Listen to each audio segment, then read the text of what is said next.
Could you open up to Luke chapter 2? We're going to be looking at the end of that chapter. So we're going to look at verses 39 to 52 of Luke chapter 2. If you could open up to that.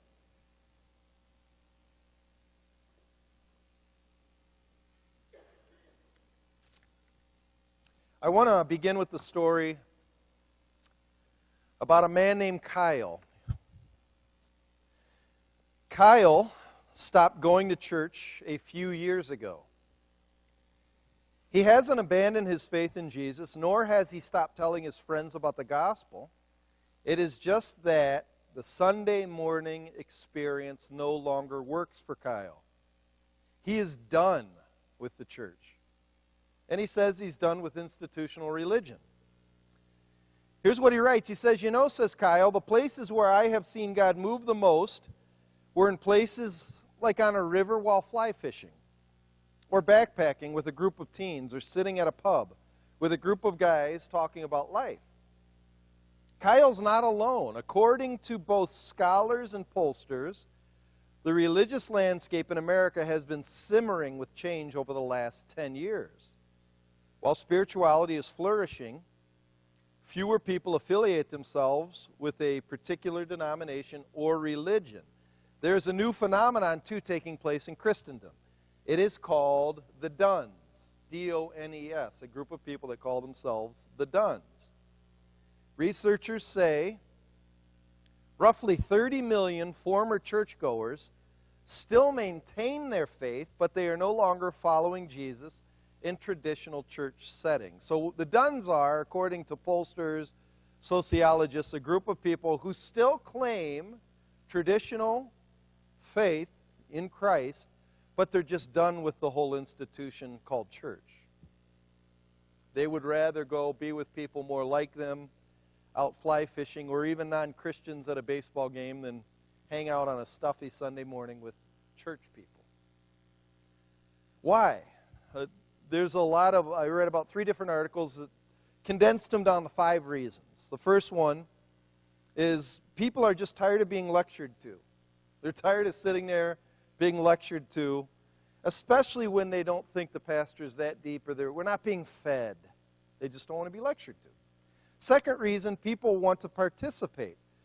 One person said, I am tired of the old plop, pray, and pay routine. I've given enough time doing that, plopping on the pews, praying during worship, and then paying, and then we're done. Paid my time, officer, I'm out. Third reason is people want more openness to doctrine and belief.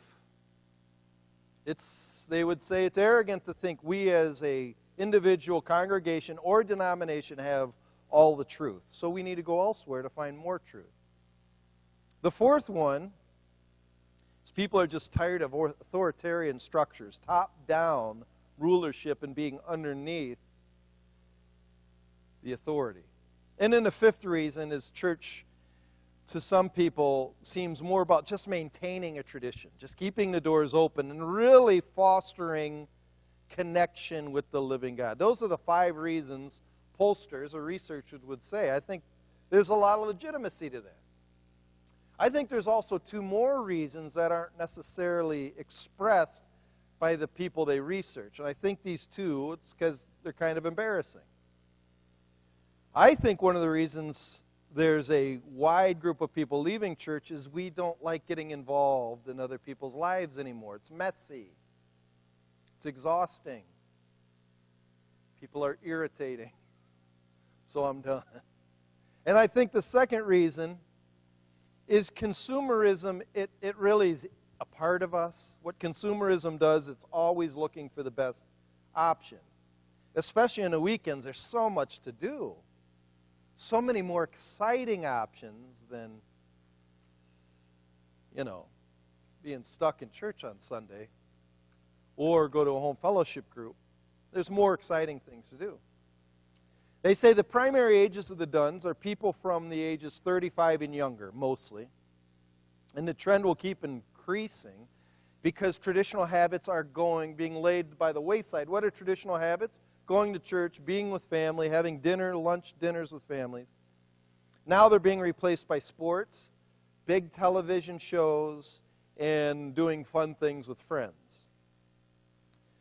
But in our next reading here in Luke, we're going to find a different world than the world we live in today. Really, there's a different mindset where tradition, community, respect for elders, and authority was the norm. It mattered, actually. We're going to also find a 12-year-old boy named Jesus who thrived in this culture. He thrived in it. This is really the only substantial information we have about Jesus being in his younger years. There's some legends that Jesus as a boy would take clay and blow on it and birds would fly. But the New Testament doesn't give us any stories like that.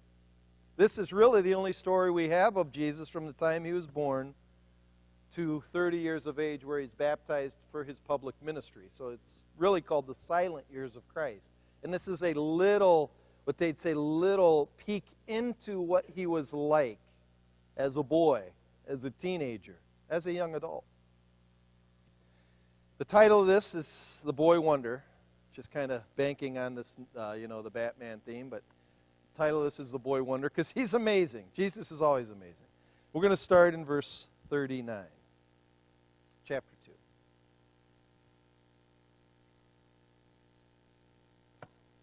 When they had performed everything, meaning Jesus' family, Joseph and Mary, when they had performed everything according to the law of the Lord, they returned into Galilee to their own town of Nazareth. And the child grew. Jesus is the child. And the child grew and became strong, filled with wisdom, and the favor of God was upon him. Now his parents went to Jerusalem every year at the feast of the Passover. And when he was 12 years old, they went up according to custom. And when the feast was ended, as they were returning, the boy Jesus stayed behind in Jerusalem. His parents did not know it, but supposing him to be in the group, they went a day's journey, but then they began to search for him among their relatives and acquaintances. And when they did not find him, they returned to Jerusalem, searching for him. After 3 days, they found him in the temple, sitting among the teachers, listening to them and asking them questions. All who heard him were amazed at his understanding and his answers. And when his parents saw him, they were astonished. And his mother said to him, "Son, why have you treated us so? Behold, your father and I have been searching for you in great distress." And he said to them, "Why are you looking for me? Did you not know that I must be in my father's house?" They did not understand the saying that he spoke to them. And he went down with them and came to Nazareth and was submissive to them. And his mother treasured up all these things in her heart. And Jesus increased in wisdom and in stature and in favor with God and man. So that's the story of Jesus as a 12-year-old boy. I want you to enter into this story, because when we look into, there's much to learn and a lot to explore. So let's begin by joining the action by, I have here for you a map of Israel. So it says in verse 41, his parents went to Jerusalem every year at the feast of the Passover. The Passover wasn't just the day of the Passover, it was a whole week. It's called the Week of Unleavened Bread. It was a long event. It took 5 days of travel through some incredibly difficult terrain. So you start up in Nazareth, and you go through the grassy lands, and you go down to the Jordan Valley, all the way by the Dead Sea. Jericho's right there in the corner of the Dead Sea, and then up to the Rocky Mountains to Jerusalem. It's a 5-day trip by foot.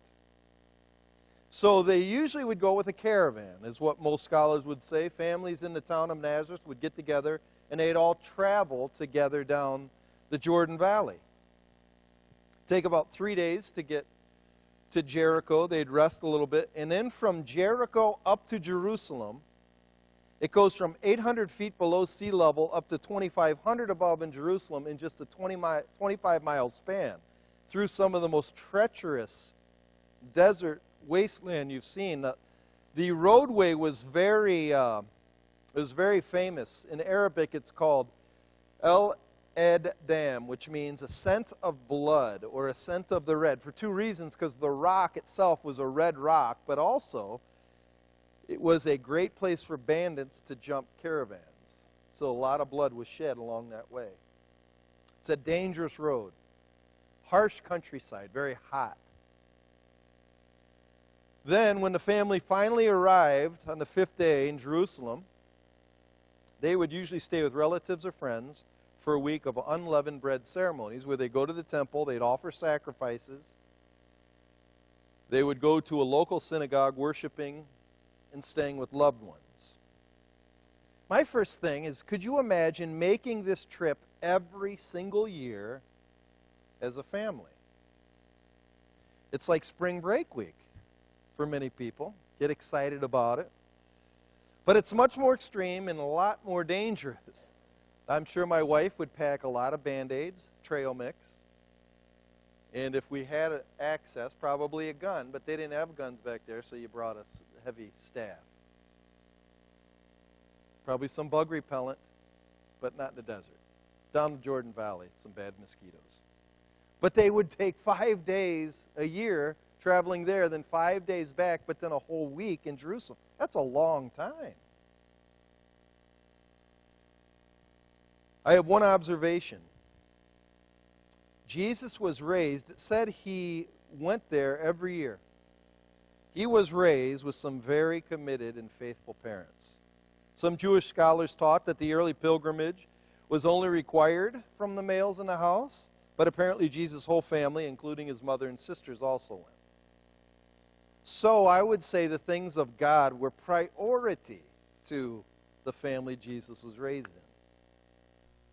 My question is, are they to yours? Because I find that good parenting makes God a priority. In a way you can measure priority is by sacrifice. What costs you the most means the most to you. What costs you the most means the most to you. And this must have cost a lot of time to go there every year. Parents now today are really spending an awful lot of time, and they're in a complete frenzy for our kids to be proficient in sports and extracurricular, how do you say that, curricular activities. It's a hard word to say 5 times fast, Carol. Try that. We sell the farm to help our children succeed in popular arenas, but having them learn about God and taking time out for God, it's usually for those of us who have time left over after we've done all the extracurricular. One thing as a family we've tried to do, and we're not that good at it because we get sucked into, there's a lot of pressure to be accepted and to do what everybody else is doing. But we've tried to give compensatory time to God. What compensatory time means, if we send our child to a sports camp, we try to send our child also to a snow camp, mission trip in the summer. If we send our kids to weekly practices, we try to send our kids to weekly Bible studies. Compensatory time. I think the reason so many of our youth are done, that Dunners are it's a big movement, is because they have not learned to sacrifice from their mom and dad, making those big sacrifices. The statistics bear this out. Children who stay with God have been raised in a home where God is priority. Specifically, if you really want to get into the details, where the father treats God with significance. Then the kids usually follow. Is this true in your home? That's just a good question to ask. Do you do compensatory time? What does most of your money and your children go to? So let's continue with the story because it gets intense. It ramps up. Look at verses 43 to 46. And when the feast was ended, the Passover feast, so there for a whole week, as they were returning, the boy Jesus stayed behind in Jerusalem. His parents didn't know it. Why didn't they know it? Because of caravans. Most people would say the dads and the boys, the older boys, would stay behind to make sure all of the mules, the luggage, and the women and children would go first. So maybe, Jesus was 12, maybe Joseph thought Mary had him, or maybe Mary thought Joseph had him. Whatever the way, they said the parents didn't know he stayed behind. Verse 44. But supposing him to be in the group, they went a day's journey, but then they began to search for him among their relatives and acquaintances. And when they did not find him, they returned to Jerusalem searching for him. I mean, could you imagine being Mary? 3 days he was lost, and they did not find him. Have you ever lost a child like in a big store when he's small? I left a kid behind at snow camp one time. The parents were kind of upset. They're a little upset. Last week I lost my dog for an hour. Drove me crazy. Did he get hit by a car? Did he get stolen? What if his foot got caught in one of Pastor Derek's coyote traps? See? What if that black bear spotted in Berrien County ate him? Those thoughts just shoot through your mind. I am sure, could you imagine what Mary's thinking about Jesus, especially on that road from Jericho up to Jerusalem? Did he get caught by bandits? Did he get traded like Joseph was? Thrown into a cistern and traded some Arab traders? Where's Jesus? So you know his mother was a little distraught. And when we get in the middle of verse 46, it says, they found him. Where was he? Well, they found him in the temple. Found him in the temple. What was he doing? Sitting. He was sitting, just hanging out. What? Jesus. It reads, he was among the teachers, listening to them and asking them questions, but his mom was still ticked, regardless if he's talking to all of these scholars. Look at verse 48. When his parents saw him, they were astonished. His mother said, "Son, why have you treated us so? Behold, your father and I have been searching for you in great distress. We are mad," is what she's saying. "We're going to kill you when you get home, boy." Grounded for 17 years. I think they grounded him for 18 years. He wasn't in ministry till he's 30. She had every right to be ticked. Didn't Jesus even care about how his parents felt? Didn't he know they might have considered him dead? Apparently not. In fact, he turns the tables on his parents and sort of gets a little upset with them. Look at verse 49. He says, "Why were you looking for me? What's the big deal? Did you not know I'm to be in my Father's house?" They didn't understand this at all. I wouldn't have either, actually. It says in verse 50, and they did not understand the saying which he spoke to them. So just think a second. What is a 12-year-old boy doing? Because if I was a 12-year-old boy, I'd be clinging to my dad if I knew we would be heading back home. What was he doing? He's engaged in the teaching of old religious men, and he was sparring with them on matters of law and doctrine. What 12-year-old boy does this? I mean, really cares about the things of God. He's got plenty of time, doesn't he? Doesn't he have plenty of time to worry about the things of God? At least till he's 30. It's time to play now. And not only that, he was pretty smart. It says in verse 47, and all who heard him were amazed at his answers. They were amazed. And so to me, for a young kid, this is shocking. Instead of finding the temple in Jerusalem as a place of dead and stuffy religion, full of old men arguing nonsense, he calls this place made of stone and 1,000 years of traditions his Father's home. It's where my Father's home is. It's so different than the way we look at church, or even I think we even cause our kids, you just got to suffer through. You got to come to church, kids. As if it's a burden to be with the people of God.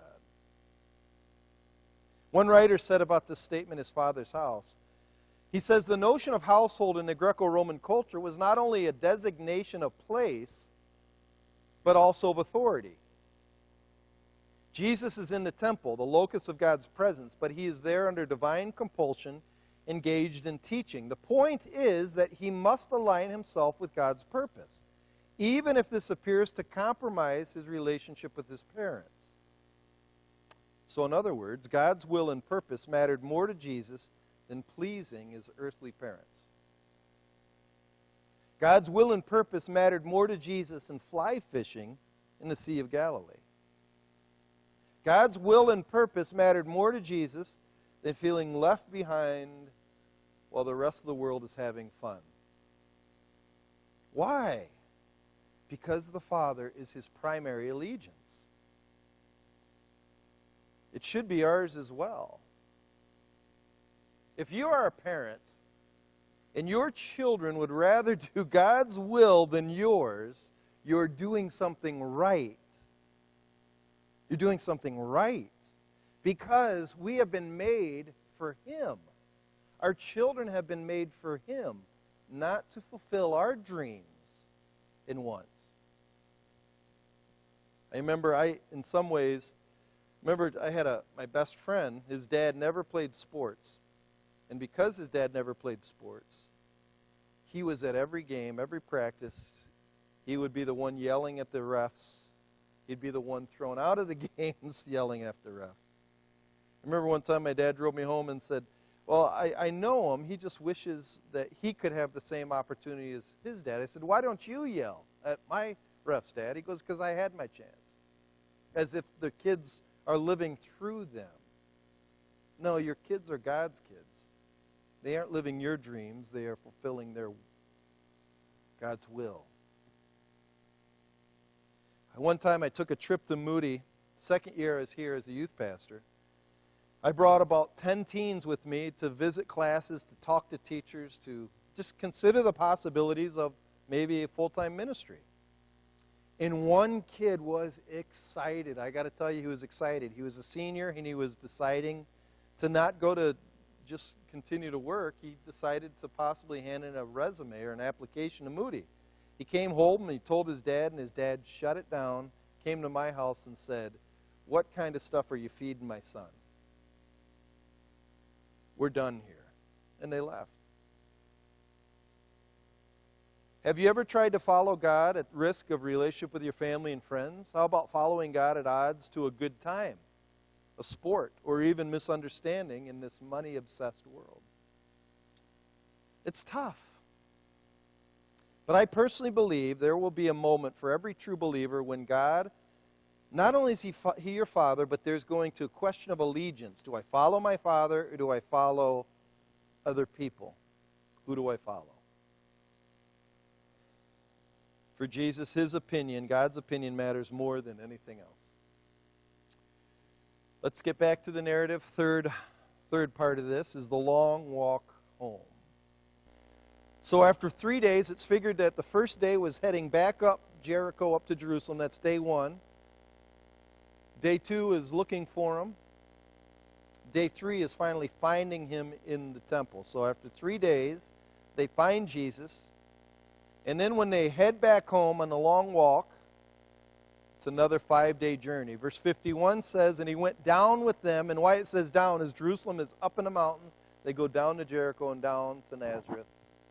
So he went down with them and came to Nazareth and was submissive to them. Oh, that's a bad word. So I'll bet this walk home for Jesus, his 5-day walk, was not the funnest. His mom probably gave him that how could you speech the first 3 days, and his dad probably gave him the silent treatment the last 2 days. Jesus could have played the Son of God card. It's a good trump card explaining how he's so much more above them, smarter than them. They just don't have a clue what he's about. As many teens in America do towards their clueless parents. But it says he went home and he continued from that time, and the NIV says to obey, and the ESV says to be submissive. This Greek word means to voluntarily place yourself under authority.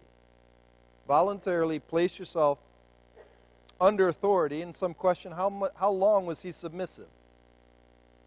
His public ministry wasn't until 18 more years. Was it 18 years? Was it just another 5 years? They don't know, but the key is he went home. And he enjoyed it. And I'll show you why in a second. To me, this is an amazing example for all of us. The smartest person in the world submitted to those who are clearly less intelligent and aware of his purpose. People don't do this. If we think we are smarter than others, we want to lead, teach, and rule, or we just leave. We just exit. Because everybody else back that I left, they're Neanderthals. They're just not as smart as I am. We pour out contempt on those who are beneath us, and this is really prevalent in college kids who come back home. I learned a lot from my college professors in ethics and philosophy, so Mom and Dad, you keep learning from that Baptist pastor. Not too smart.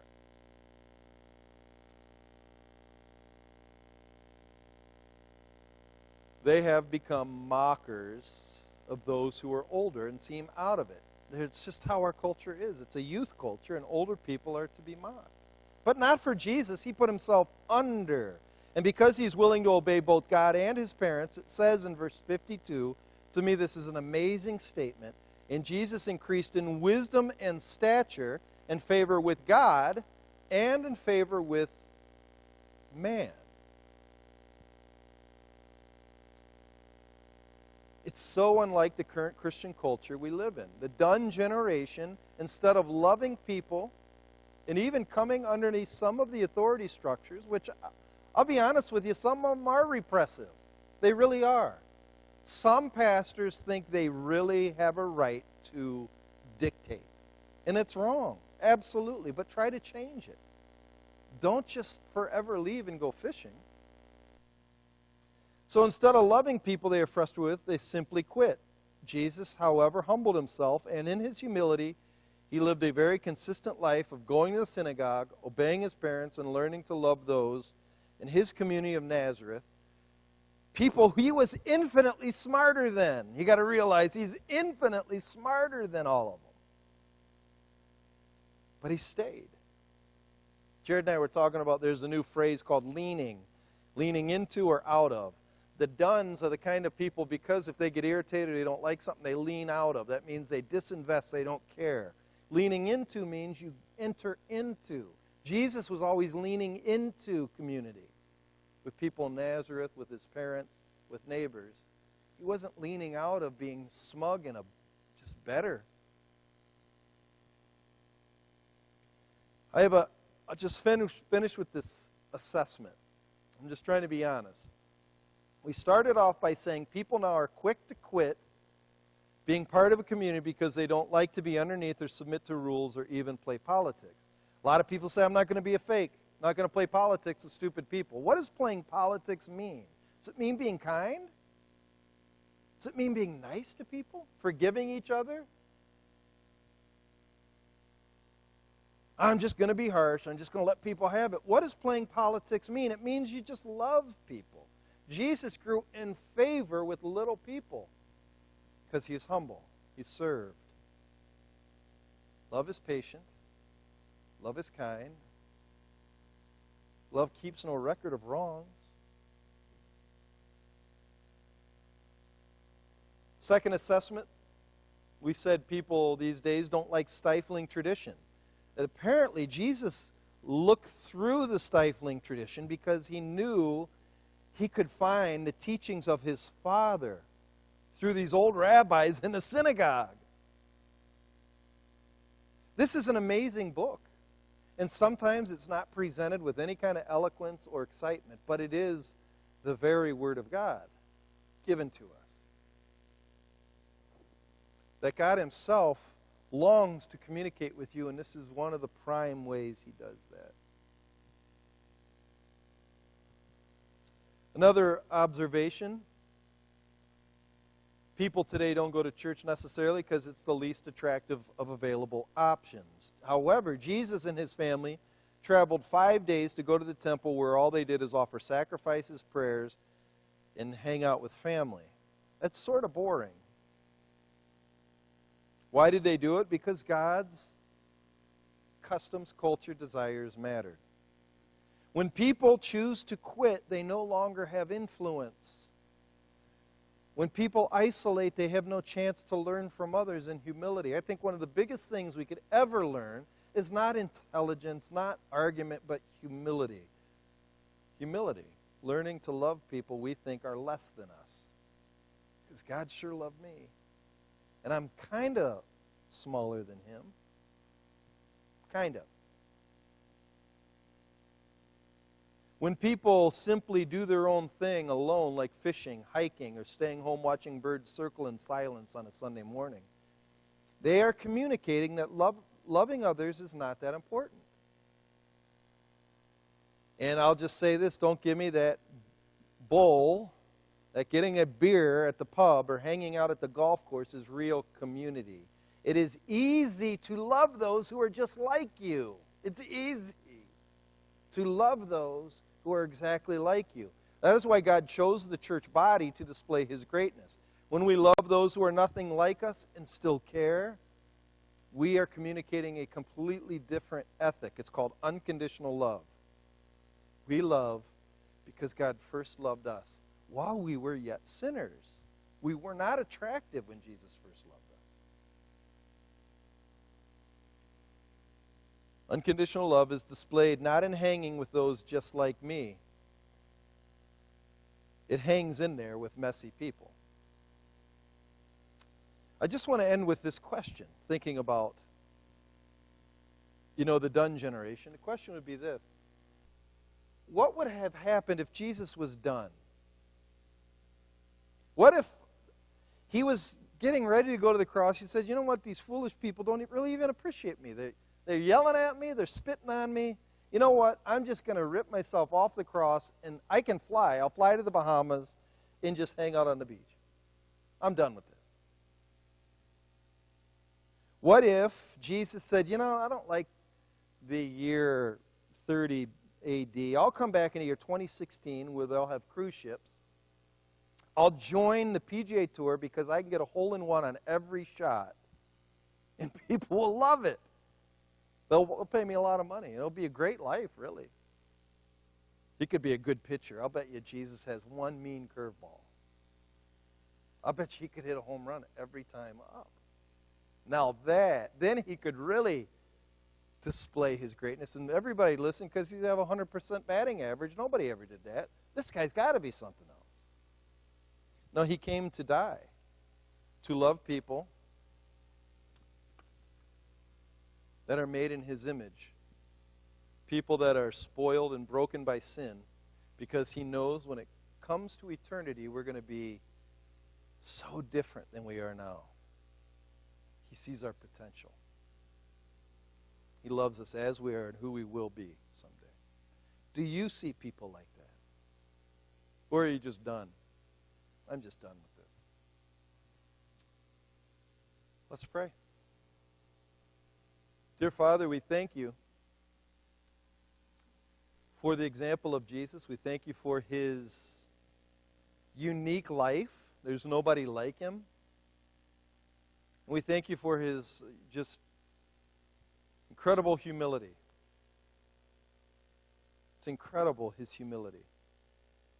Help us, Father, also to live with people in the same humility, the same willingness to offer unconditional love to even people we think are below us, beneath us, not as intelligent as us. Help us, Father, to love. Thank you for this day, and it's in Christ's name.